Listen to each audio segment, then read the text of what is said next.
کسی پہاڑ کی غار میں ایک اللہ والا رہتا تھا اور اللہ اللہ کرتا تھا ہر وقت. اللہ کی طرف سے کھانا آ جاتا تھا اور وہ کھا لیا کرتا تھا. تو خدا امتحان بھی کرتا ہے, آزمائش بھی کرتا ہے. دعا کیا کرو اللہ ہماری آزمائش نہ فرمائے. ہم لوگ آزمائش کے قابل کہاں ہیں؟ تو اللہ پاک نے جب اس اللہ والے کی آزمائش فرمائی تو 3 دن تک کھانا نہ آیا. 3 روز تک کھانا نہیں آیا. جب نہیں آیا تو بھوک نے ستایا, اور جب بھوک نے ستایا تو پریشانی ہوئی, اور جب پریشانی ہوئی تو دل میں خیال آیا کہ اب میرے لیے سوال کرنا جائز ہو گیا, اب تو میں بالکل بھوک نے تنگ کر دیا مجھے. تو پہاڑ سے نیچے اترے اور جا کر کے ایک مکان پہ سوال کر دیا, اور سوال یہ کیا کہ اللہ نام پہ مجھے کھانا چاہیے. ان گھر والوں نے 3 روٹیاں دے دی. ان گھر والوں نے 3 روٹیاں دے دی, اور یہ اللہ کا ولی لے کے چل دیا. تو جس گھر سے 3 روٹیاں ملی تھی ان کے یہاں ایک کتا بھی تھا.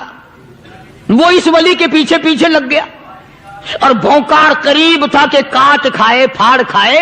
اللہ کے ولی نے سوچا کہ یہ تو بڑا ظالم کتا پیچھے لگ گیا, 1 روٹی اس کو پھینک دوں, 2 مجھے کافی ہو جائیں گی, یہ اپنا اس کی ہلے لگ جائے گا, مشغول ہو جائے گا, میں نکل جاؤں گا. یہ کتاب کی بات ہے, حدیث کی نہیں. تو نفحۃ الیمن کتاب میں واقعہ یوں لکھا کہ کتا 1 روٹی کھا کے پھر بھاگ کے اس ولی کو مل گیا اور بہت بھونکار کاٹنے کے قریب ہوا. تو پھر اللہ کے ولی نے سوچا کہ یار 1 ہی روٹی کافی ہو جائے گی, یہ تو پھر ظالم پیچھے ہو گیا. اس نے دوسری روٹی بھی اس کو پھینک دی. اللہ کی شان, کتا دوسری روٹی کھا کر کے پھر ولی کے پیچھے پیچھے. اس نے سوچا ایسی روٹیوں سے تو یوں ہی بھلے, وہ تیسری بھی پھینک دی. کتے نے تیسری بھی کھا لی, اور جب تیسری روٹی کھا کے کتا بھونکا, اب ولی کھڑا ہو کر غصے میں آ گیا اور کہنے لگا او کتے تجھے شرم نہیں آتی؟ عربی کا لفظ ہے ما عدیم الحیا, اور بغیرت کمینے, تیرے مالک نے 3 روٹیاں دی تھی, جس دروازے پہ تو رہتا تینوں کھا لی, پھر بھی بھونکتا ہے. 3 روٹیاں میں نے تجھے دے دی, پھر بھی بھونک رہا ہے. تو یوں لکھا اس کتاب میں کہ اللہ پاک نے کتے کو بھی زبان دی, اور وہ یہ کہنے لگا کہ ولی صاحب ذرا ٹھہرو, خود فیصلہ کرو, تم بے غیرت ہو یا میں بے غیرت ہوں. فیصلہ جناب کریں, میں کتا ہوں, آپ ولی ہیں.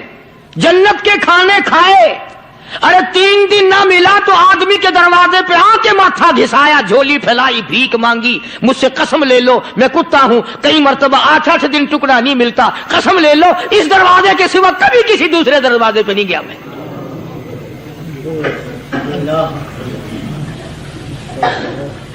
تجربہ کر لو. 3 دن کتے کو ٹکڑا ڈالو, چوتھے دن دم ہلا کر تمہارے پاؤں میں لٹے گا. ساری عمر گزر گئی اس مالک کا دیا ہوا کھاتے ہوئے پیتے ہوئے, آج بھی تجھے اس مالک کا دروازہ سمجھ نہیں آیا. پانی وہ پلاتا, والذی ہوا یطعمنی ویسقین, وَإِذَا مَرِضْتُ فَهُوَ يَشْفِينِ. کتنا کھلاتا ہے, کتنے اعلیٰ درجے کے کھانے کھلاتا ہے, طرح طرح کے کھانے کھلاتا ہے. پالا اس نے, سنبھالا اس نے, زندگی اس نے دی, اولاد اس نے دی, خوبصورت بیوی اس نے دی, گھر آباد اس نے کیا. تھوڑی سی پریشانی آ گئی, اب جا کے قبر کے سامنے جھکا کھڑا ہے, اس مالک سے میرا کام نہیں چلا, اور 4 گز زمین میں پڑنے والے, تو میری حاجت روائی کر دے.